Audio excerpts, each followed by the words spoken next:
जय हिंद साथियों। इस लॉकडाउन के दौरान भारतीय जनता पार्टी के नेताओं के तमाम बड़े बड़े दावे हम लोगों ने देखे। बहुत बड़ी बड़ी बातें देखी कि ये कर रहे हैं इस देश के लोगों के लिए, वो कर रहे हैं इस देश के लोगों के लिए। और उन्होंने आह्वान भी किया कि अब आपको पूरे देश के साथ एकजुटता दिखाने के लिए ऐसा करना है, वैसा करना है। उसमें भी जनता ने उनका साथ दिया। लेकिन मुझे समझ में नहीं आता कि देश के लोगों के साथ ये दिन दहाड़े खुलेआम झूठ बोलने की कार्रवाई बार बार भारतीय जनता पार्टी क्यों करती है।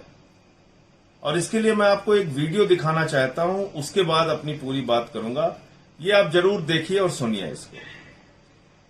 80,000 करोड़ रुपया का पैकेज देने का घोषित किया।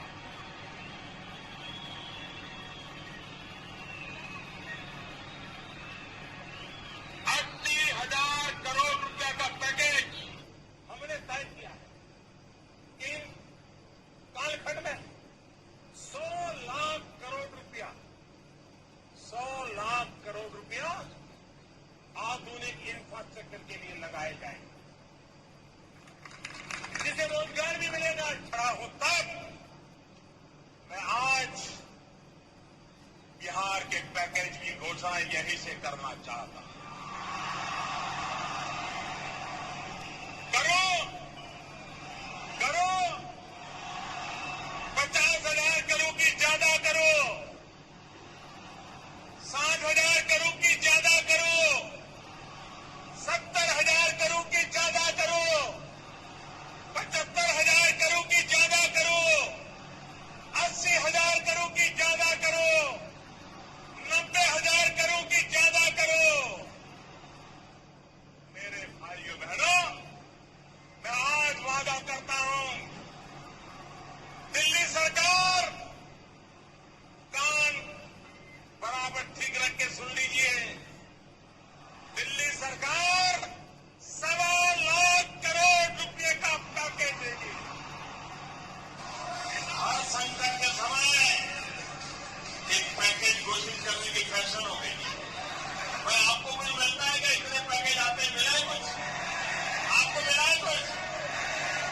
ये जो पैकेज घोषित करते हैं ना, और जो कुछ देते नहीं है, अब उनको पैक कर करके भेजने का समय आ गया।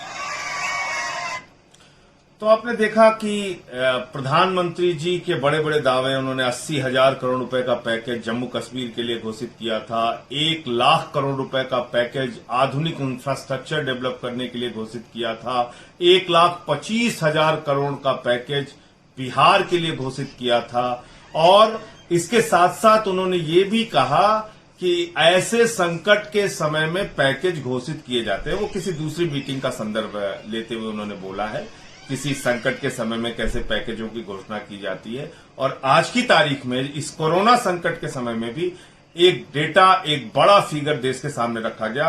20 लाख करोड़ रुपए का पैकेज पूरे हिंदुस्तान को दे दिया गया। लेकिन क्या इसमें गरीबों के लिए कुछ मिला? क्या इस पैकेज की जमीनी कोई वास्तविकता या सच्चाई आपको दिखती है? इस पर बहुत चर्चा हो चुकी है, आप सारे लोग जानते हैं। लेकिन इसके अलावा भी मैं एक और बात, इस कोरोना संकट के समय में जो बीजेपी का दावा था, उसका सच आपके सामने रखना चाहूंगा। और वो सच ये है कि बीजेपी ने यह आह्वान किया था कि पूरे देश में 1 करोड़ कार्यकर्ता, पहली बात तो आप ये जान लीजिए कि बीजेपी की जो मेंबरशिप है पूरे देश में, वो 180 मिलियन यानी करीब करीब 18 करोड़ सदस्य बीजेपी के हैं। बीजेपी अपने आप को पूरे दुनिया की सबसे बड़ी पार्टी होने का दावा करती है। तो 180 मिलियन बीजेपी के मेंबर हैं, ये देख लीजिए, आप गूगल पे जाएंगे आपको पता चल जाएगा। और 180 मिलियन का मतलब 18 करोड़ सदस्य बीजेपी के हैं। अब आगे आते हैं। अब इन 18 करोड़ सदस्यों को उन्होंने आह्वान नहीं किया, इनमें से सिर्फ 1 करोड़ को किया। अगर 18 करोड़ को करते तो शायद परिस्थितियां आज बिल्कुल अलग हो जाती। शायद 90 करोड़ लोगों को खाना खिलाने की बात हो जाती। लेकिन ये बीजेपी का दावा है कि 1 करोड़ कार्यकर्ता उनके 5 करोड़ लोगों को प्रतिदिन खाना खिलाएंगे।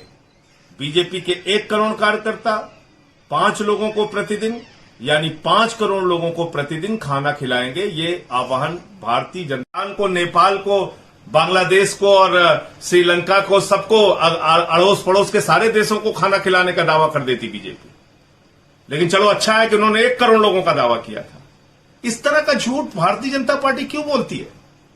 आए दिन आम आदमी पार्टी पे सवाल उठाते हैं। केजरीवाल 10 लाख लोगों को रसोई चला रहे हैं कि नहीं चला रहे हैं? केजरीवाल 10 लाख लोगों को खाना खिला रहे हैं कि नहीं खिला रहे हैं? आम आदमी पार्टी 10 लाख लोगों की रसोई चला रही है कि नहीं चला रही है? अरे भाई, तुमने जो दावा किया है वो 1 करोड़ कार्यकर्ता 5 करोड़ लोगों को खाना खिलाएंगे, यानी प्रतिदिन आप 5 करोड़ हिंदुस्तानियों को कोरोना संकट में खाना खिला रहे हैं। यह बीजेपी का दावा है। और मैं बड़ी विनम्रता पूर्वक आप सब लोगों से पूछना चाहता हूं, आप बता दीजिए, क्या आपको लगता है 5 करोड़ लोगों को पूरे देश में बीजेपी प्रतिदिन खाना खिला रही है? उसके कार्यकर्ता खाना खिला रहे हैं? ये दावे में कहीं आपको दूर दूर तक कोई सच्चाई नजर आती है? तो ऐसा झूठ, ऐसा दिन दहाड़े झूठ बोलना, खुलेआम झूठ बोलना, गरीबों का मजाक उड़ाना, ये क्यों भारतीय जनता पार्टी बार बार करती है? गरीब विरोधी मानसिकता बीजेपी की है। ये अमीरों की पार्टी है। इन्होंने गरीबों को मरने के लिए सड़क पर छोड़ दिया है।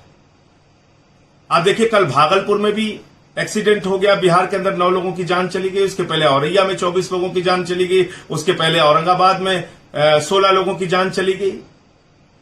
6 लोगों की जान सागर में चली गई।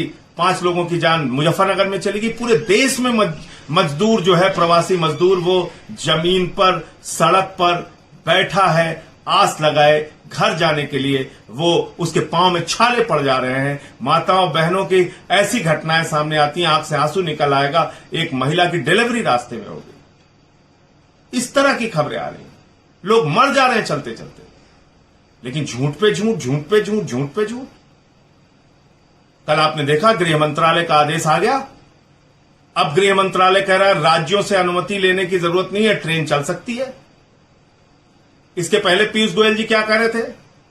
बंगाल की राज्य सरकार हमको अनुमति नहीं दे रही है, छत्तीसगढ़ की राज्य सरकार हमको अनुमति नहीं दे रही है, झारखंड की राज्य सरकार हमको ट्रेन चलाने की अनुमति नहीं दे रही है। और मैंने तब भी कहा था, आम आदमी पार्टी ने तब भी कहा था, एनडीएमए एक्ट लागू है, नेशनल डिजास्टर्स मैनेजमेंट एक्ट, यानी इस एक्ट के तहत भारत की सरकार, केंद्र की सरकार, बीजेपी की सरकार राज्यों को निर्देश जारी कर सकती है। उसको किसी अनुमति की जरूरत नहीं। जब आप लॉकडाउन घोषित करने के लिए अनुमति नहीं लेते हैं राज्यों की, तो आप ट्रेन चलाने के लिए अनुमति का बहाना क्यों करते हैं? क्यों बार बार अनुमति का एक बहाना लेके झूठ बोलते हैं देश के लोगों के साथ? कल गृह मंत्रालय ने आदेश कर दिया कि अब राज्यों की अनुमति की जरूरत नहीं है, अब ट्रेनें चल सकती हैं।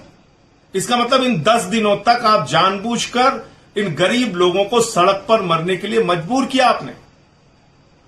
तो यह है बीजेपी की सच्चाई, यह है बीजेपी की असलियत, यह है बीजेपी का असली चेहरा। इस महामारी के, इस संकट के समय में भी वो लोग झूठ बोलने में, फरेब बोलने में, लोगों के साथ छल करने में बाज नहीं आ रहे हैं। इनको पहचानिए, इनको जानिए। इंकलाब जिंदाबाद।